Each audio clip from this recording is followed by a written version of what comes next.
السلام علیکم ورحمۃ اللہ تعالی وبرکاتہ۔ الحمدللہ الذی کفی وسلام علی عبادہ الذین اصطفی، اما بعد فقد قال اللہ تعالی فی القرآن المجید والفرقان الحمید، الا ان اولیاء اللہ لا خوف علیہم ولا هم يحزنون، صدق اللہ العظیم وصدق رسولہ النبی الامین المکین المبین الکریم، ونحن على ذلك لمن الشاهدين والشاکرین والحمد للہ رب العالمین۔ وعدائی توحید کے متوالوں، شبی رسالت کے پروانوں، غوث و خواجہ رضا کے دیوانوں، مرکزی اہل سنت فاضل بریلوی کے متوالوں، آئیے ہم اور آپ عقیدت و محبت کے ساتھ، زندہ دلی کے ساتھ، جو بے کسوں کی کس، بے بسوں کے بس، بے چاروں کی چارہ، بے سہاروں کی سہارا، یتیموں کے والی، غریبوں کے حامی، نبیوں کے نبی، رسولوں کے امام، پیغمبروں کے قائد، عالم کے رہنما جناب محمد مجتبی محمد مصطفیٰ صلی اللہ علیہ وسلم کی بارگاہ بے کس پناہ اپنی غلامی کا ثبوت دیتے ہوئے درود پاک کا بہتری پڑھی بآواز بلند، اللہم صلی علی سیدنا و شفیعنا و مولانا محمد وبارک وسلم، صلاۃ و سلام علیک یا رسول اللہ صلی اللہ علیہ وسلم۔ عزیزان ملت اسلامیہ، آج کے اس پرکیف ماحول میں میرا موضوع اصلاح معاشرہ میں سرکار مفتی اعظم عالم اسلام کی مساعی جمیلہ بیان کرنا ہے۔ انشاءاللہ العزیز اس پر چند گوشے بیان کرنے کی سعادت حاصل کروں گا، اور سرکار مفتی اعظم علیہ رحمت و رضوان کے تقوی کا عالم اور اصلاح معاشرہ میں ایسی عظیم ہستی اللہ رب العزت ہر دور میں ایک رہنما پیدا فرماتا ہے۔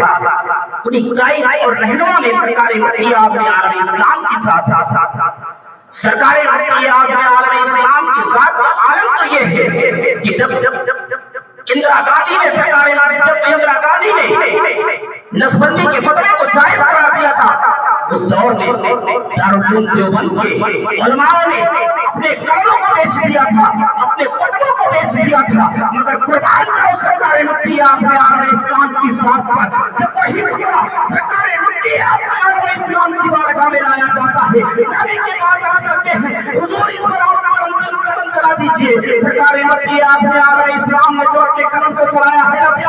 سرکار مفتی اعظم اسلام جب اپنے قلم کو اٹھاتے ہیں، اٹھانے کے بعد لکھنا شروع کر دیتے ہیں کہ نسبندی حرام ہے، حرام ہے۔ عزیزان ملت اسلامیہ، سرکار مفتی اعظم عالم اسلام کی یہ وہ عظیم ہستی، عزیزان ملت اسلامیہ، کہ جب سرکار مفتی اعظم عالم اسلام نے نسبندی کو حرام قرار دے دیا،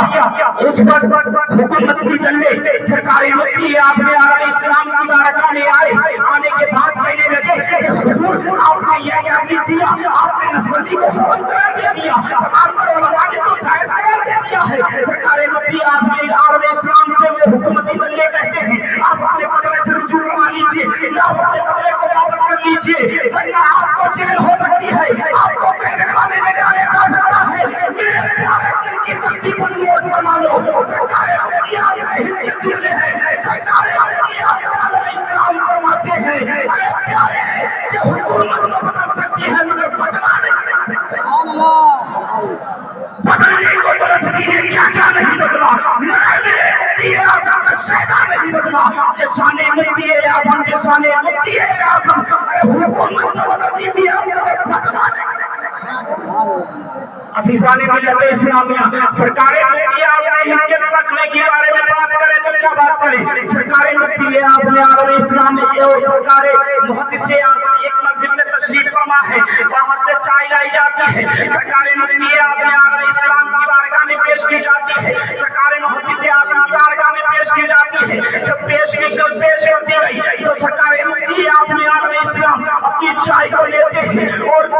حجرے کی جانب نکل جاتے ہیں، مگر قربان جاؤ سرکار مفتی اعظم حجرے کی جانب کیوں نکلے ہیں؟ سرکار محدث اعظم وہیں پر بیٹھ کر چائے پینے لگتے ہیں۔ عزیزان ملت اسلامیہ، بتانے کا مقصد یہ ہے کہ مسجد میں بیٹھ کر چائے پی لینا یہ فتویٰ ہے، اور سرکار مفتی اعظم عالم اسلام کا مسجد سے اٹھ کر حجرے کی جانب نکل جانا یہ فیصلہ۔ عزیزان ملت اسلامیہ آئیے میں آپ کو بتاتا چلتا ہوں سرکاری مفتی اعظم ہند کے فتوے کے بارے میں بتاؤں سرکاری مفتی اعظم عالم اسلام ایک مرتبہ الہ آباد کا سفر کر رہے ہیں سفر کرتے کرتے آپ کی بسیں کیسے پل کے پاس رک جایا کرتی ہے جس کو ہم لوگ اپنی زبان میں سکرا پل کہا کرتے ہیں عزیزان ملت اسلامیہ جب وہ بس اس پل کے پاس رک گئی ہے سرکاری مفتی اعظم عالم اسلام نے اپنے مریدین سے کہا ہے اے مریدین کیا بتاؤ کہ وہاں سے آسرنے کے بعد کائنات کی بچا ہے سرکاری مفتی اعظم عالم اسلام کے مریدین کہتے ہیں اے میرے پیر و مرشد اے میرے شیخ سرکاری مفتی اعظم عالم اسلام نماز عصر میں بہت ہی کم کائنات کی بچا ہے انشاءاللہ العزیز ہم لوگ نماز عصر کو الہ آباد میں ادا کر لیں گے سرکاری مفتی اعظم عالم اسلام نے جتنا سنا ہے سرکاری مفتی اعظم نے اپنے مریدین سے کہا اے مریدین ذرا میرا لوٹا دو سرکاری مفتی اعظم عالم اسلام کے مریدین آپ کو لوٹا دینے سے روک جاتے ہیں سرکاری مفتی اعظم دوبارہ کہتے ہیں اے مریدین میرا لوٹا دو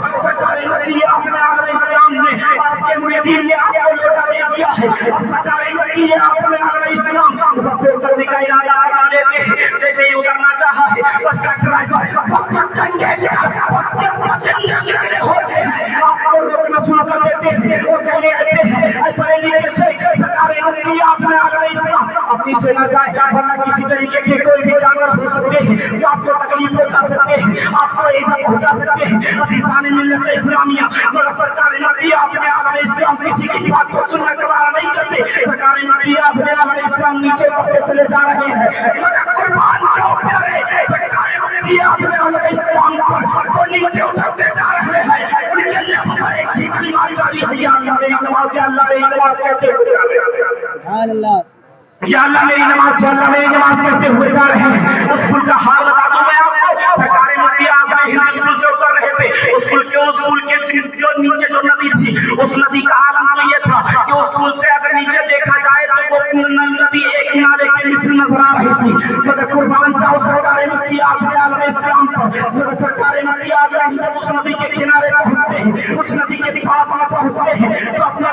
آپ کے مریدین بھی آپ کے پاس آ جایا کرتے ہیں سرکاری مفتی اعظم عالم اسلام کے مریدین کہتے ہیں اے میرے پیر و مرشد ہم لوگ نماز عصر کو الہ آباد میں ادا کر لیں گے اتنا کہنا تھا آج کل کے پیروں کا حال تو یہ ہے ارے خود کا نماز پڑھتے نہیں اپنے مریدوں کو کیا تلقین کریں گے اگر پوچھ لیا جائے کہ آپ کے مریدین کتنے نماز پڑھتے ہیں تو نماز کو جواب نہیں دے سکتا مگر قربان جاؤ سرکاری مفتی اعظم عالم اسلام کی ساتھ پر کہ سرکاری مفتی اعظم ہند اپنے مریدین سے کہا اے مریدین ذرا یہ بتا کہ تیرا وضو ہے سرکاری مفتی اعظم عالم اسلام کے مریدین کہتے ہیں اے میرے پیر و مرشد میرے شیخ ہاں میرا وضو ہے قربان جاؤ سرکاری مفتی اعظم عالم اسلام پر سرکاری مفتی اعظم عالم اسلام نے اپنا رومال اقدس دیا ہے دینے کے بعد کہا ہے مریدین جاؤ میں اپنی نماز ادا کرو اس کے بعد انشاءاللہ ادا کریں گے سرکاری مفتی اعظم ہند نے اتنا کہا آپ کے مریدین چلنا شروع کر دیتے ہیں سرکاری مفتی اعظم عالم اسلام جیسے مریدین نماز اثر کو پڑھنے لگتے ہیں سرکاری مفتی اعظم عالم اسلام نے اپنے پیجامے کو اوپر کیا ہے اوپر کرنے کے بعد میں جیسے ہی ندی میں قدم رکھا ہے سرکاری مفتی اعظم ہند نے اپنے لوٹے کو ندی میں ڈالا ہے ڈالنے کے بعد اوپر کیا ہے جیسے ہی کیا اس میں کائیا لاتی ہے سرکاری مفتی اعظم عالم اسلام نے اس پانی کو دوبارہ اس میں ڈال دیتے ہیں دوبارہ پانی کو کھینچا کرتے ہیں اس میں کائیا لاتی ہے سرکاری مفتی اعظم عالم اسلام نے پھر اسے اسی میں ڈال دیا ہے اسی مرتبہ کھینچا ہے اس میں کائیا لاتی ہے سرکاری مفتی اعظم عالم اسلام نے اپنے پیجامے کو اوپر کیا ہے کرنے کے بعد ندی میں قدم رکھا ہے اور یہاں سے قرآن کا ظہور ہو رہا ہے اتنی بلند شخصیت کی سرکاری مفتی اعظم عالم اسلام جیسے ہی ندی میں قدم رکھا ہے جیسے ہی ندی اعظم ہند نے ندی میں قدم رکھا ہے اس ندی میں کوئی پتھر نہیں تھا ایک پتھر نازل ہو رہا ہے سرکاری مفتی اعظم عالم اسلام اس نے جو وضو فرماتے ہیں وضو فرمانے کے بعد میں یہاں پر فرض کرتے ہیں اسی مقام پر کسی شاعر نے لکھا ہے متقی بن کر دکھائے تمہارے لئے کوئی ایک میرے مفتی اعظم کا واہ واہ واہ واہ واہ واہ